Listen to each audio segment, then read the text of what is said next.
this orientation on school MOOE government procurement and liquidation of funds is more than a compliance activity. Hindi natin ito ginagawa dahil magko-comply lang tayo, no? Dahil tapos na kami mag-training division-wide pagdating sa ating non-teaching personnel, no?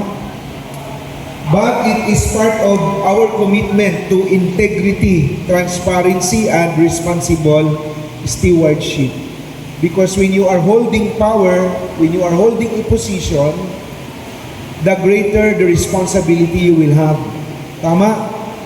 And that, though how meager the resources are available within the school, be it MOOE or other sources of fund, kinakailangan na tama ang paggamit, ang utilization.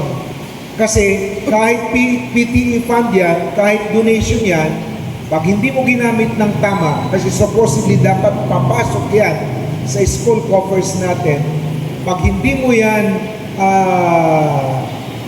pinaalam, no, sa school and to the public, ay nagiging kaparte yan sa non-transparent transactions, no, in the school.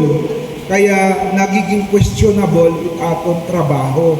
Kaya di rin man kita nagiging honest, no, in the disposition, in the handling of our school funds, be it MOOE or from other sources.